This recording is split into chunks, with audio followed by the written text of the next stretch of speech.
Bonjour, bonjour, bienvenue sur le plateau de Batijournal TV. Nous sommes à Batimat 2019 et nous allons maintenant parler de rénovation énergétique et bas carbone. Mais surtout, on va se poser la question de l'équilibre, du bon équilibre entre le traitement de l'enveloppe et des équipements techniques. Architecte et ingénieur, vous êtes Monsieur Philippe Allouin, bonjour. Bonjour. Et vous êtes le fondateur de Rhizome. Tout Même à fait. question pour Rhizome. Rhizome a été créé il y a une dizaine d'années. C'est un réseau d'ingénierie pour l'architecture et le développement durable, très tôt happé par la problématique de rénovation énergétique, rénovation patrimoniale, et très investi depuis plusieurs années dans le domaine des grandes copropriétés, où nous réalisons essentiellement des missions d'assistance à maîtrise d'ouvrage, c'est-à-dire qui consistent à accompagner les copropriétaires depuis le début de l'opération jusqu'à l'achèvement des travaux. Sur le diagnostic, sur les enjeux. Oui, alors en copropriété, le problème est un peu différent car contrairement aux bailleurs ou aux foncières, ce n'est pas le propriétaire qui décide, mais le copropriétaire, et ils décident ensemble, suivant un processus qui est très compliqué et dans lequel tous les enjeux sont mêlés, aussi bien ceux de l'enveloppe que des systèmes. Donc on peut difficilement faire abstraction du rapport entre les actions sur les systèmes proprement dit et ceux sur l'enveloppe.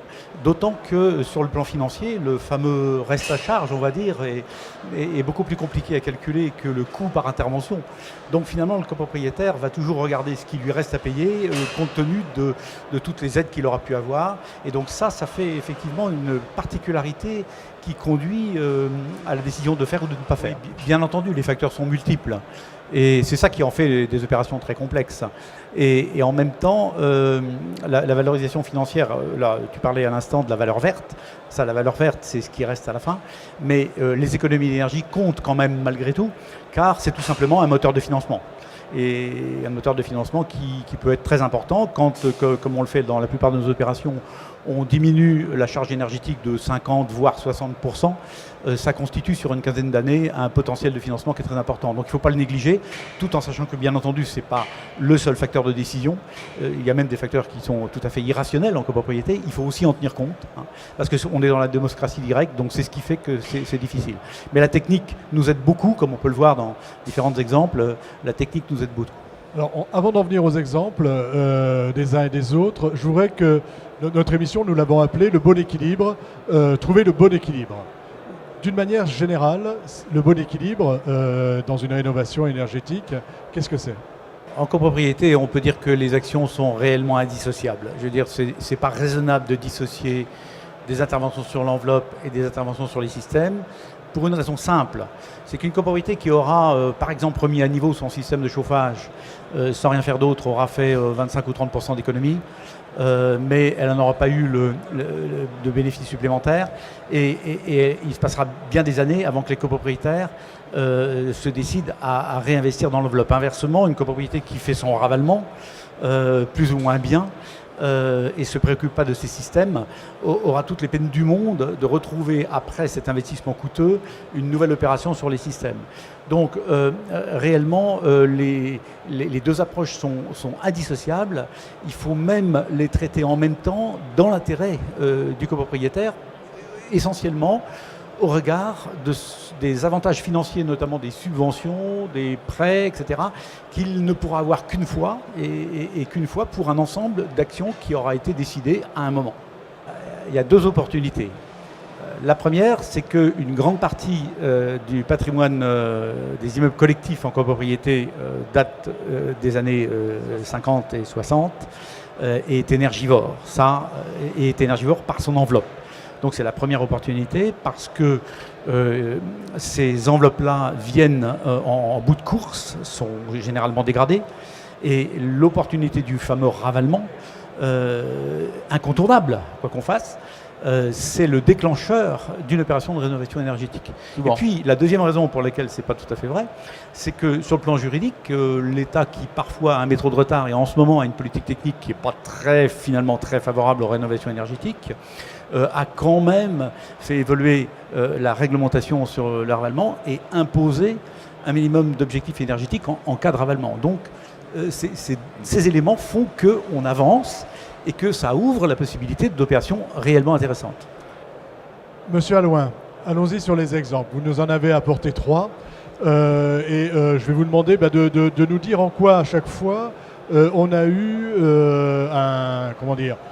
on a un bon équilibre. Donc la première opération, c'est une opération à Paris, Coach CoPro, qui a eu un prix, un Coach CoPro. Oui, tout à fait. Enfin, plus exactement à Boulogne-Billancourt, c'est une opération qui a eu le trophée Coach CoPro de l'Agence parisienne du climat, qui portait sur l'ensemble de l'Île-de-France.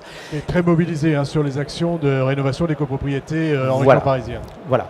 Et donc cette opération est assez significative de l'indissociabilité du traitement de l'enveloppe et des systèmes. C'est un immeuble énergivore qui nécessitait donc des interventions importantes, mais également très victime du confort d'été. Donc le projet a consisté à non seulement isoler cette enveloppe de manière résolument contemporaine et d'y additionner un système d'occultation et de protection solaire par des stores motorisés qui couvrent l'ensemble de la façade et donc qui en fait se comportent comme une deuxième façade. C'est réellement bioclimatique. Alors, pour le copropriétaire, le résultat est indissociable, car le travail d'isolation sur l'enveloppe ne fait pas que apporter des économies d'énergie, il apporte aussi un confort très important au niveau du confort d'été, mais également une nouvelle image qui était la demande des copropriétaires. À son immeuble. Voilà. Deuxième opération, c'est une opération qui a eu aussi un prix. C'est un prix des Green Solution Awards, oui. C'est ça, de Construction 21 qui est notre partenaire. Donc allez-y aussi sur cette opération. Alors cette fois-ci c'est une opération à Paris dans le 15e arrondissement où cette fois-ci il fallait refaire la couverture de l'immeuble, non seulement son étanchéité mais l'ensemble de la couverture qui était totalement vétuste. Et donc l'opportunité a été de mettre en place une production photovoltaïque. Alors j'insiste sur le fait que c'est le premier immeuble à Paris qui s'est doté d'une réelle production photovoltaïque. C'est pas très simple à faire. C'est autoconsommation ou vendu c'est en autoconsommation ou vendu sur le réseau? Alors, c'est les deux à la fois, c'est-à-dire que c'est vendu sur le réseau dans un premier temps pour des raisons d'opportunité financière, mais c'est conçu pour fonctionner en autoconsommation.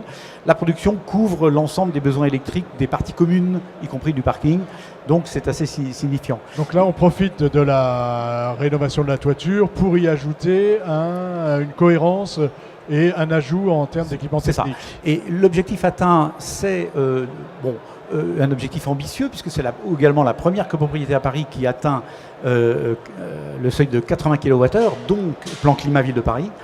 Et donc tout ceci est indissociable. C'est-à-dire que si les copropriétaires à un moment donné se sont prononcés pour engager ce projet-là et ce programme-là, c'est parce qu'il y avait tout ça à la fois. Dernier exemple, et on va faire un petit peu plus vite sur un autre bâtiment, donc où là on a des solutions assez, on va dire, innovantes. Oui, c'est 250 logements à la porte de Saint-Cloud qui remettent en fonctionnement un système très innovant pour l'époque. C'est un immeuble des années 30, c'est-à-dire une pompe à chaleur sur nappe phréatique. Et cette pompe à chaleur n'était possible de remettre en place qu'à condition de faire des travaux sur l'enveloppe pour abaisser les consommations. Donc là, on est dans la cohérence. À un moment donné, il faut être cohérent. Oui, mais avec une très grande difficulté architecturale, c'est que ces façades des années 30 n'auraient pas pu s'accommoder d'une isolation thermique par l'extérieur classique avec des laines de roche et des épaisseurs. Donc cette fois-ci, nos ingénieurs sont allés chercher des systèmes très innovants d'enduits à base d'aérogel qui nous viennent de Suisse et d'Autriche et qui permettent d'avoir des performances techniques très importantes avec des fines épaisseurs. Donc là encore, on a requalifié l'image du bâtiment de manière indissociable des systèmes qui sont mis en place. Merci. Merci beaucoup d'être venu sur notre plateau de Bâti-Journal TV. C'est donc une émission à retrouver sur notre site internet ainsi que toutes les émissions que nous réalisons ici à Bâti-Mat 2019. Merci à vous d'être venu jusque-là.